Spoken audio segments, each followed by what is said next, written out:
En el programa de hoy, el Papa Francisco publica carta apostólica sobre la importancia de la vigilancia y control de las finanzas en la Santa Sede que realiza la Secretaría para la Economía. Investigación demuestra que el Papa San Juan Pablo II no encubrió abusos. Exorcista pide rezar por la conversión de las mentes diabólicas detrás de publicidad de marca de moda española y no usar sus productos. Sacerdote brasileño queda excomulgado por rechazar reconocimiento y sujeción al Papa. Este 8 de diciembre se estrena el documental sobre la vida de santidad de un joven del Opus Dei muerto de cáncer. Hola Eddie, ¿cómo te encuentras? Bien, gracias Natalie, un gusto estar contigo y con nuestro público desde nuestro estudio en Lima, Perú. Así es amigos, bienvenidos a EWTN Noticias, yo soy Natalie Paredes. Soy Eddie Rodríguez Morel, gracias por acompañarnos. Empezamos la noticia desde Roma contándoles que el Papa Francisco promulgó una carta apostólica en forma de motu propio sobre las personas jurídicas instrumentales de la curia romana. El documento subraya que cada persona jurídica debe presentar a la Secretaría para la Economía el presupuesto y el balance en los plazos fijados por la misma Secretaría. El texto reafirma la importancia del control y la vigilancia de las transacciones financieras. Entrará en vigor el 8 de diciembre. La carta apostólica del Papa comienza con la cita del Evangelio de San Lucas: quien es fiel en lo poco, también es fiel en lo mucho. Un motu propio es un tipo de decreto decidido por el Papa personalmente, es decir, sin el consejo de los cardenales u otros, sino por razones que él mismo consideró suficientes. Hace poco un periodista holandés publicó un artículo donde señalaba que el Papa San Juan Pablo II habría encubierto abusos. Sin embargo, una investigación que recoge fuentes seculares y de la Iglesia Católica en Polonia, publicado el fin de semana, demuestra todo lo contrario. Aquí se lo contamos según el reporte de Así Prensa. Tomasz Cisak y Piotr Litka, periodistas de Polonia, publicaron una investigación que responde a las acusaciones de Eko Overbeek, periodista holandés que informó haber encontrado casos concretos de sacerdotes de la arquidiócesis de Cracovia que abusaron de niños cuando Juan Pablo II era arzobispo. Los periodistas polacos aseguran todo lo contrario. San Juan Pablo II no encubrió abusos y fue firme al lidiar con estos casos cuando fue arzobispo de Cracovia entre 1964 y 1978. El pasado 2 de diciembre, el periodista Overbeek informó en un artículo que San Juan Pablo II sabía de casos de sacerdotes de la arquidiócesis de Cracovia que abusaron de niños y lo transfirió, lo que llevó a nuevas víctimas. Overbeek se refiere al sacerdote Eugenius Sergeant y a muchos otros que Karol Wojtyła habría encubierto.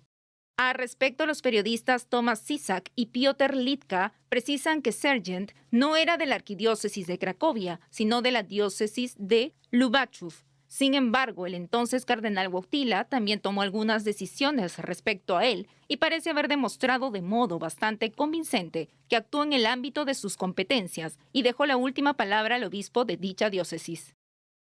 Los periodistas se refieren luego al caso del padre Joseph Lorang, que siempre fue sacerdote de la arquidiócesis de Cracovia hasta su fallecimiento en 1992 y acusado de haber abusado de algunas niñas. Sobre este caso, los periodistas precisan que en ese momento Wojtyła tomó todas las decisiones necesarias: rápida remoción del sacerdote de la parroquia, suspensión hasta que se aclare el asunto y obligación de residencia en un monasterio, donde fue arrestado por las autoridades civiles. El caso no llegó al Vaticano porque la disposición que ordena la ahora Dicasterio para la Doctrina de la Fe, entonces Congregación para la Doctrina de la Fe, ver los casos de abusos, no se dio sino hasta 2001, explican los periodistas polacos. Ahora le contamos la historia de una exclusiva marca de moda que pasó del circuito de lujo más selecto a ser criticada por muchos. Bajo osos de peluche inocentes de apariencia, la marca española Balenciaga escondía una apología al abuso sexual infantil, altamente relacionado con el satanismo. ¿Qué debemos hacer los católicos? Veamos los detalles. En el centro comercial Nordstrom, con tiendas de ropa y artículos de lujo en Manhattan, la gente protestó el sábado último contra la marca Balenciaga. La firma de origen español fue cuestionada por el uso de niños bajo connotación sexual para vender sus productos. Venimos a hacerle frente para que se den cuenta. No vamos a permitir que le falten el respeto a nuestros niños. No vamos a permitir que sexualicen a los niños. Estamos acá para defenderlos, para que sepan que no los vamos a tolerar más. Dejen de sexualizar a los niños. A finales de noviembre, Balenciaga presentó a niños junto a peluches decorados con accesorios asociados al sadomasoquismo. Llovieron las críticas que denunciaban apología al abuso infantil. En otra foto publicitaria se identificó un documento con la decisión del Tribunal Supremo de 2008, United States versus Williams, sobre la pornografía infantil. El padre Francisco Torres, exorcista de la diócesis de Plasencia, España, la describió como una campaña demoníaca y advirtió sobre la relación entre la pedofilia y el satanismo. Decimos que es una campaña demoníaca porque todo aquello, como he dicho en otro medio, ¿no?, en Aciprensa, que destruye la dignidad del hombre, tiene su raíz en el mal, tiene su raíz en el mismo demonio. ¿Cuáles son las consecuencias de realizar este tipo de acciones límite con el satanismo? Todo aquel que coquetea con el diablo, todo aquel que hace un pacto con él, todo aquel que promueve cosas contrarias a la dignidad del ser humano y por tanto cosas que vienen del mismo demonio, su destino eterno, a menos que se arrepientan y se conviertan, su destino eterno es la condenación, es el infierno.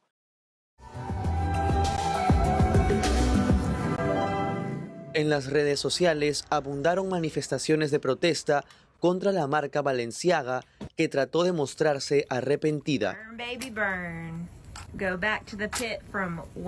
Desde la fe, ¿cuál debe ser la actitud de un católico ante este tipo de publicidad? Tenemos que hacer oración. Oración para reparar las ofensas que se hacen al Señor por medio de estas campañas, de estas publicidades. También tiene que ser una actitud de reparación y expiación por estos pecados. Y sobre todo rezar por la conversión de esta gente, que en definitiva es el llamamiento que nos ha hecho la Virgen Santísima, sobre todo los pastorcitos de Fátima, si recordáis, ¿no? Hay que también tener una actitud de boicot, una actitud de protesta pacífica contra esta marca de ropa, contra esta gente que ha hecho este mal. Porque sería incoherente que los cristianos nos escandalizáramos, rezáramos por ellos y luego luciéramos ropas que han sido publicitadas con esta campaña. Sería una incoherencia, una hipocresía. Según Associated Press, las ventas de Balenciaga cayeron en forma considerable en las últimas semanas. Información de la Iglesia en Brasil. El arzobispo de Río de Janeiro declaró en un decreto del 29 de noviembre que el padre Leonardo Holtz Peixoto incurrió en excomunión inmediata por el grave delito de cisma, a rechazar pública y notoriamente el reconocimiento y la sujeción al Papa Francisco y a su pastor. Los detalles de esta decisión en la siguiente nota. El padre Leonardo Holtz Peixoto, párroco de la parroquia Nuestra Señora de Bom Suceso en Río de Janeiro hasta este año, rechazó en forma pública al Concilio Vaticano II y a la legitimidad de todos los papas, según el arzobispo de Río de Janeiro en Brasil, Cardenal Orani Tempesta. Según denunció Monseñor Orani, el presbítero se sometió a una ceremonia de reordenación presbiteral al desconsiderar la validez del sacramento del orden conforme al pontifical romano vigente en la Iglesia. El cardenal Tempesta recordó que al sacerdote ya se le había amonestado presencialmente y por escrito, pero las llamadas de atención no surtieron efecto. Por ello, indicó que considerando el gravísimo escándalo público que todos estos actos de ruptura con la comunión causa a los fieles, clérigos y religiosos, es necesaria la intervención de las autoridades de la Iglesia. Como consecuencia de la excomunión, Holtz no podrá celebrar ningún sacramento ni recibirlo. Tampoco podrá administrar sacramentales, celebrar otras ceremonias litúrgicas ni ninguna función eclesiástica. Se puede definir a la excomunión como apartar a un bautizado de la comunión de los fieles de la Iglesia y del acceso a los sacramentos. El Canon 915 precisa que la causa de excomunión se da explícitamente a los que obstinadamente persistan en un manifiesto pecado grave. En un ambiente de gran alegría y emoción, los fieles de la diócesis de San Luis colorearon de celeste y blanco la caminata familiar mariana que se desarrolló el sábado 3 de diciembre, luego del partido que disputó Argentina contra Australia en el Mundial de Qatar 2022. Uniendo la fe y la pasión por la selección, los peregrinos recorrieron los 10 kilómetros que separan la ciudad de San Luis de la localidad de Juana Coslay, donde se encuentra la ermita de la Virgen de Schoenstatt. Varios de los peregrinos devotos de esta advocación mariana llevaban puestas camisetas con la estampa de la Madre de Dios, mientras otros portaban banderas, todos en un ambiente de comunión. Finalizada la Eucaristía, hubo una fiesta en el lugar, donde está prevista la construcción de un santuario dedicado a la Virgen de Schoenstatt. Este año el lema fue Madre, todo en tus manos. El rector a cargo de la iniciativa destacó que el objetivo fue que la gente se pueda acercar al corazón de María, participe de la misa y sienta que la caminata es suya también. La peregrinación se realiza en la provincia desde hace 24 años. En otras noticias les contamos que el próximo 8 de diciembre, Solemnidad de la Inmaculada Concepción, se estrenará para todo el mundo vía online un documental sobre la vida de Pedro Ballester. Él fue numerario del Opus Dei, falleció hace pocos años y en el 2023 podría iniciarse su proceso de beatificación. Para darnos más detalles de este futuro santo, estamos conectados con Jack Valero, productor del documental y portavoz de Opus Dei en el Reino Unido. Señor Jack, cuéntenos, ¿por qué se considera a Pedro Ballester como un futuro santo? Es un joven muy normal, con una vida muy normal, pero que a los 18 años se le diagnostica un cáncer de hueso y que tiene tratamiento durante 3 años y al final pues no se cura y se muere a los 21. Y durante ese tiempo se hace muy maduro, muy santo, tiene muchos amigos, los trae muy cerca de Dios y hace un testimonio de vida impresionante entre sus colegas, amigos, familiares, etc. Y cuando muere, pues mucha gente viene a su funeral, incluyendo muchos sacerdotes y un obispo de Roma. Y todos dicen, es una vida ejemplar que en la normalidad de la vida y de la enfermedad ha sabido demostrar lo que significa ser cristiano. Y ahora que han pasado 5 años, ahora que en enero serán 5 años desde su muerte, se puede empezar a considerar si se abre el proceso de canonización. Así es. Y, por ejemplo, ¿qué virtudes son las más resaltantes de Pedro que pueden ser también ejemplo para muchos jóvenes? Sí, es ejemplo, por ejemplo, de amistad, de generosidad, de no pensar en sí mismo. Cuando le ibas a visitar, nunca quería hablar de sí mismo, siempre quería hablar de la otra persona. Cuando le contabas cosas siempre se acordaba de rezar por las intenciones que le pedías, rezar por la gente, acordarse de la gente, pensar lo que les gustaba, darles detalles de cariño, generosidad, paciencia con el dolor, porque muchas veces tenía mucho dolor, pero no lo demostraba, tenía mucha paciencia y cariño con todos. Yo creo que es un ejemplo de un joven que le han puesto un reto muy grande y que nos ha enseñado con su vida normal que esos retos se pueden superar con el amor a Dios y con el amor a los demás. ¿Cuáles son los milagros que se han descubierto por intercesión de Pedro?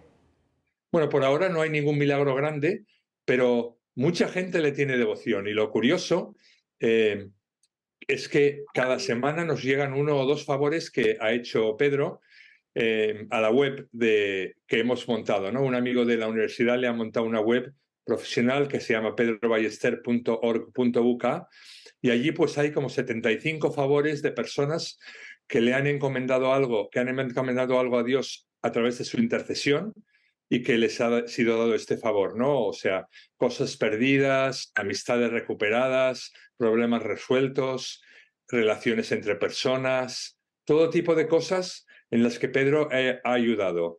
Y yo recomiendo ir allí a esta web a leer el tipo de favores que está haciendo y allí también bajar la oración que hay a la devoción privada de Pedro, que está ya en como 10 idiomas y se puede bajar la estampa y rezar en diferentes idiomas por las intenciones que uno tenga. ¿Qué vamos a encontrar en este documental sobre la vida de Pedro?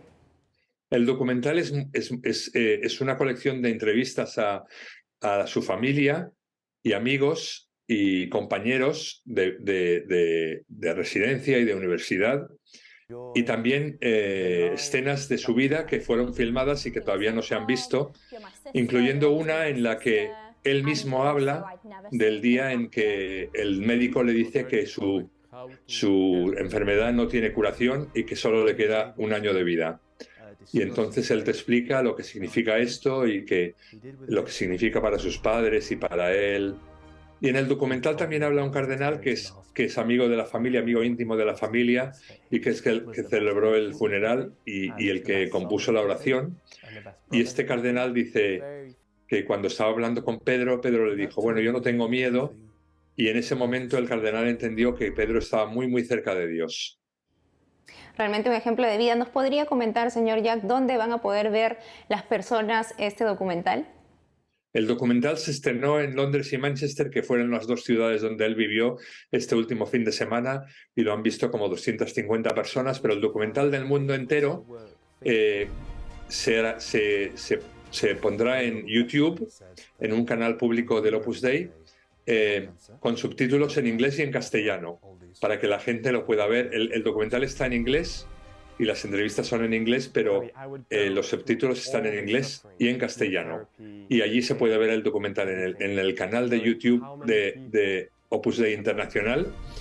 Y a partir del día 8, festividad de la Inmaculada Concepción, se podrá ver este documental y comentarlo y compartirlo con amigos.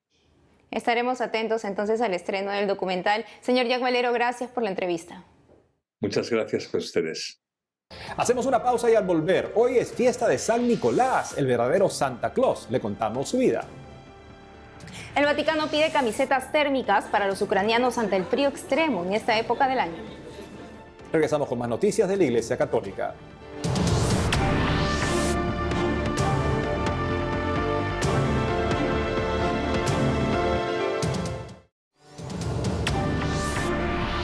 Hoy es fiesta de San Nicolás de Bari. En él se inspiraron para la figura de Papa Noel. El obispo de Valencia, en Venezuela, Monseñor Roberto Sipols, nos cuenta la historia del verdadero Papá Noel en este video de su programa La Voz de Jesús.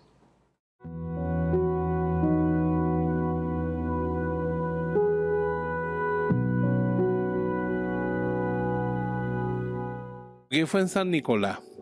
Él nació en una ciudad que en el Medio Oriente y se fue a vivir en Mira cuando ya era cristiano. Y era un hombre sumamente valioso porque él había heredado una gran fortuna de sus padres.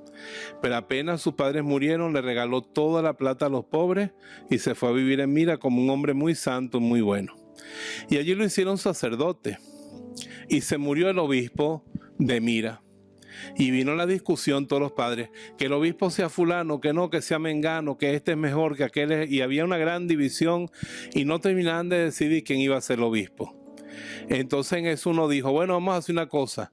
El próximo sacerdote que cruce esa puerta, ese será el obispo. Y Nicolás venía entrando. Entonces lo eligieron el obispo, así de una manera como muy casual, y decidió ser un buen obispo. Nicolás era un hombre que de las arcas de la iglesia estaba continuamente ayudando a los pobres y nadie se explicaba cómo hacía él para tener tanta plata y tantos medios, porque claro, cuando una persona ayuda a los pobres es como un conducto donde Dios sabe que tiene que mandar. ¿Qué le gustará más a Dios? ¿Que tú gastes plata en comprar nuevos adornos navideños o que le lleves comida a los pobres? Piénsalo, con un adornito basta y humilde mejor. Pero si eso se ha convertido en plata para los pobres en la Navidad, San Nicolás nos trastoca el sentido, porque este tiempo siempre suele ser considerado un tiempo de mucho gasto, ¿verdad? De lujos mayores. Pues vamos a hacer como San Nicolás.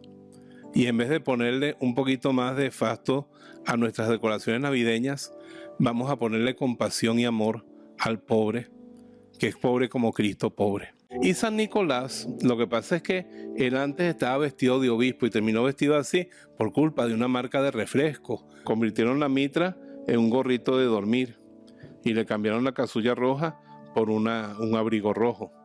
Pero sigue siendo mi obispo Nicolás, sigue siendo mi San Nicolás de Bari.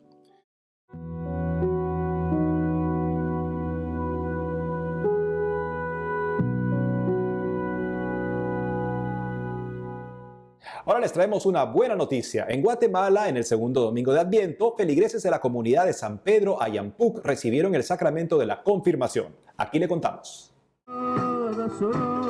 72 feligreses se confirmaron el domingo último en la parroquia San José Nacahuil, en una aldea del municipio de San Pedro Ayampuc, en Guatemala.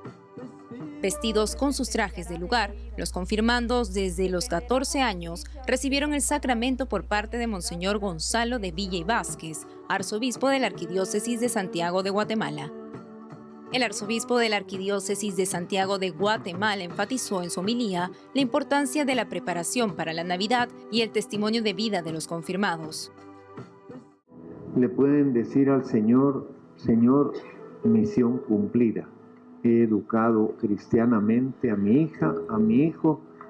Ahora ya le va tocando a ella o a él cómo sigue su vida cristiana. Y de ahí viene el sacramento de la confirmación para dar fuerza, para recibir el don del Espíritu Santo y para que ese don les ayude a lo largo de la vida a mantener su identidad y a mantener su identidad como creyentes y a mantener su identidad como católicos.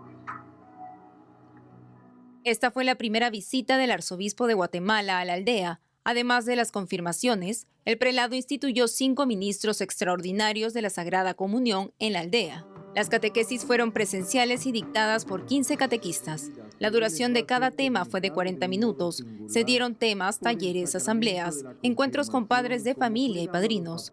Las próximas catequesis para el sacramento de confirmación inician en enero del próximo año.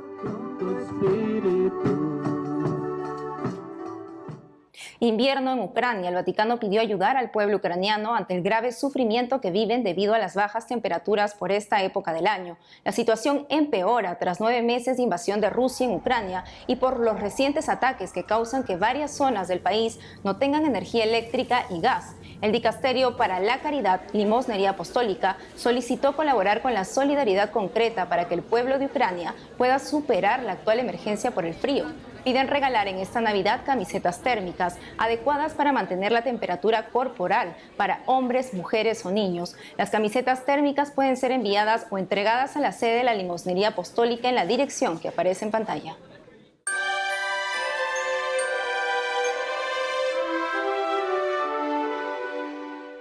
En México, la iglesia tiene una particular forma de celebrar las vísperas de la solemnidad de la Inmaculada Concepción. El Día del Niño Perdido es una especial tradición de la zona norte del estado de Veracruz que se celebra cada año el 7 de diciembre. Esta tradición se basa en el pasaje bíblico que narra un momento de la infancia de Jesús donde se perdió en el templo de camino a Jerusalén. Un signo muy característico de esta tradición es que los niños caminan junto con sus padres jalando carros de cartón que portan velas encendidas. Los niños disfrutan de este recorrido nocturno por las avenidas principales que también están adornadas con velas. Con este signo de las luces se muestra al niño Dios el camino de regreso a casa. Antes de iniciar el recorrido, los niños asisten a la iglesia junto con sus padres para participar en la misa y recibir una catequesis donde se proclama el Evangelio de San Lucas.